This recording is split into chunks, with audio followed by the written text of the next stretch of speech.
You know, usually when we talk about finding balance in life, there's this expectation of profound peacefulness. Right, like a perfectly still pond. Exactly. You picture getting your work, your health, your relationships flawlessly aligned, and then you can just, float. Yeah, we absolutely treat equilibrium like it's the finish line, as if the goal of existence is to stop moving completely and achieve this undisturbed Zen state. But then you step into the world of 19th century occult mechanics, and suddenly that peaceful pond looks less like a goal and more like a graveyard. Yeah, under this framework, it really is the absolute definition of immobility. It's dash by equilibrium, basically. Before we jump into why perfect balance is actually a trap, I have some massive news for you listening. Oh, yeah, the community milestone. Yes, so as of today, Thursday, July 23rd, 2026, our private Facebook group has just exploded. We grew by nearly 800 new members in just the past 8 days. Which is just insane. It is, and we are on track to hit exactly 1,000 members by the end of today. So,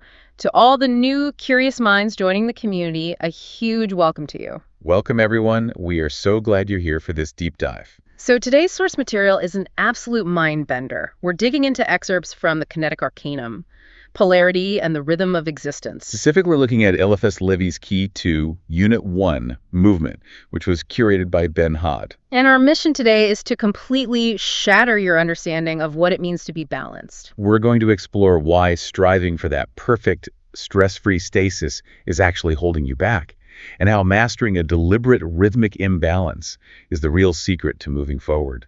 Okay, let's unpack this. Levy kicks things off with a premise that sounds, almost like a lazy nod to Newtonian physics, but it's actually a shocking cosmic secret. Right.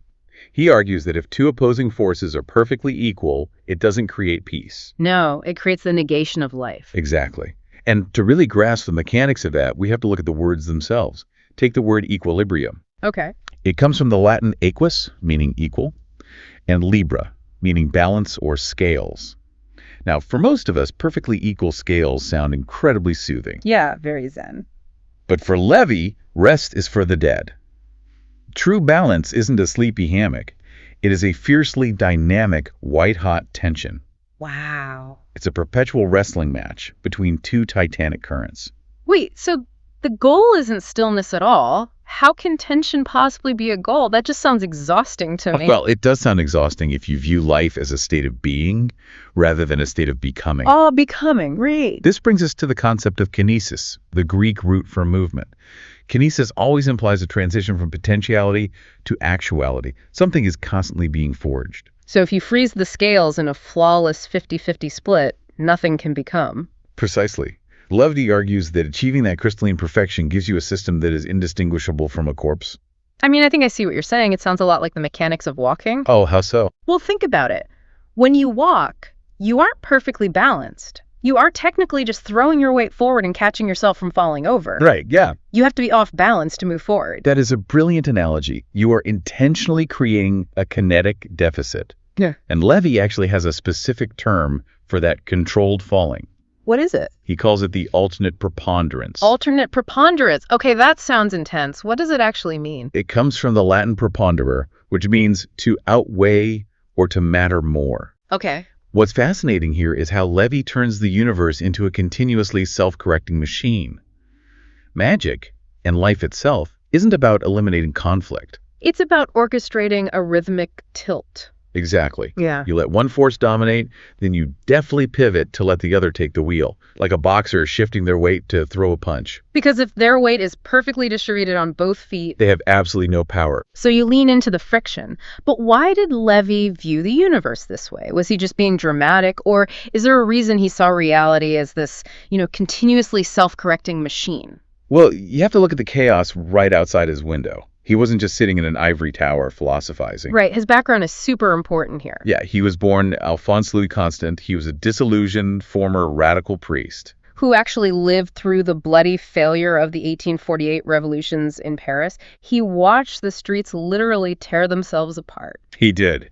And he saw firsthand that the noble human desire for liberty, which we can classify mechanically as force, is dangerous on its own.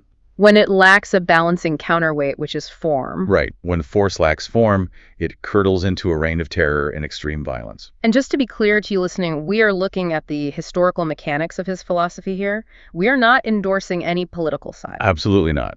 Mechanically speaking, it maps perfectly onto the Kabbalistic pillars of Jitchin and Boaz. Mercy and severity. Yes. Mercy is the active generative force, and severity is the receptive, restrictive form. Unchecked force gives you chaotic destruction. But if you have too much rigid form, That gives you a frozen totalitarian stasis.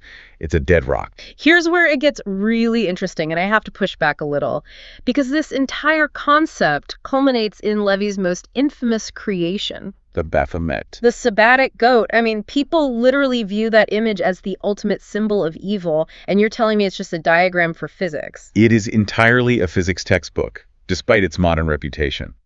Through Levy's lens, it isn't a monster at all. Look at the arms. Right, one arm points up toward the light moon, And that's marked solve, meaning to dissolve or project force, while the other arm points down toward the dark moon, marked coagula. meaning to restrict into form. And then right between the horns, there is a torch of intelligence burning perfectly steadily. Which embodies the exact point of equilibrium. Exactly. It represents the magician. So the magician doesn't choose a side. Never. Your job is not to destroy the dark, to save the light, or vice versa. Huh. You act as the third point of the triangle. Just safely standing between the crackling currents. Right. You are the conductor of the friction, managing that alternate preponderance. Okay, I can visualize standing in the center, but practically speaking, what exactly is the substance we are manipulating? Well, Levy adapted Franz Anton Mesmer's concept of animal magnetism. And rebranded it as the astral light. Yes. A universal fluidic energy connecting all living things that responds entirely to willpower. It's the raw material of magic, is what you are pushing and pulling. Exactly. Let's bring this down to earth for a second.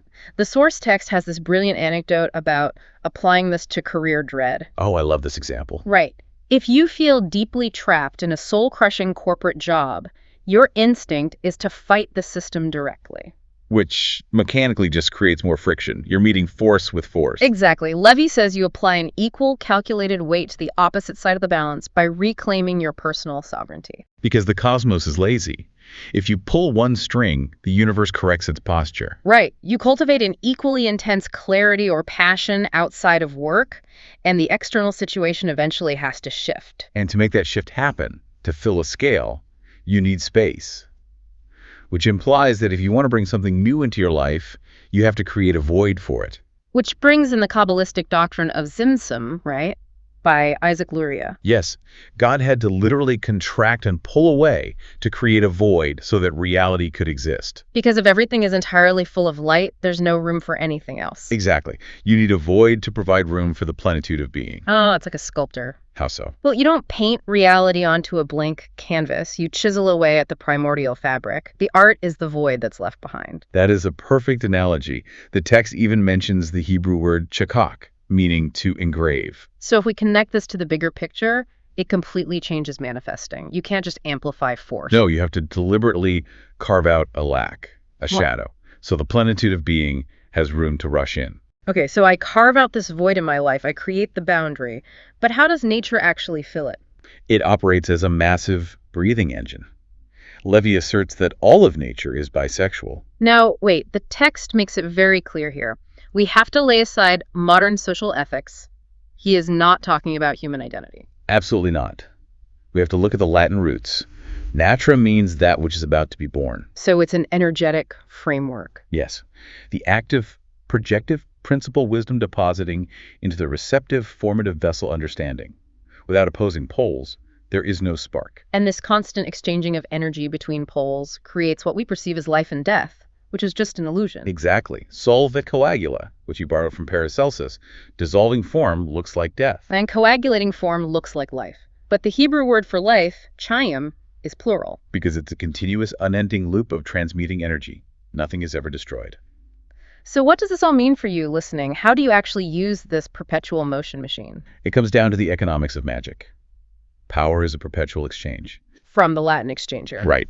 Magicians fail when they treat their willpower like a battery to be hoarded. Static reserve is spiritual gangrene. Wow.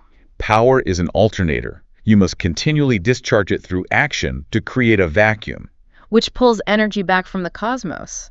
He who gives receives, and he who receives gives. That is the ultimate law. And Levy reaches a massive metaphysical crescendo here by naming the ultimate force driving this exchange. Love. Yes, love is the supreme magical agent. It is the fusion of thirst, that lack, and the fullness of abundance. So love is what forces the divine to flood the void. Precise. This completely reframes how we look at our own struggles. It tells you to stop trying to force your life into a perfect, stress-free stasis. Because the friction, the shadows, the imbalances, they aren't obstacles. They are the engine of your life. This raises an important question to leave you with, actually. Go ahead. If the universe literally requires a shadow to give limits to the light, and requires an alternate preponderance to keep from dying, what if the personal flaws, the anxieties, or the lacks you constantly try to fix about yourself aren't actually problems to be solved? Oh, wow. Wait, really? What if those exact voids are the structurally necessary containers waiting for your own plenitude of being to rush in? That is something to sit with. You don't need to permanently level the scales. You just need to keep catching yourself as you fall forward. Exactly. Thank you so much for taking this deep dive into the cosmic mechanics with us today. And remember to say hello in the newly expanded Facebook group. Keep moving, keep exchanging, and we'll see you next time. I was raised between the altar and the wire, cold glass humming with the borrowed fire. One hand reaching for a holy sign, one hand shaking in the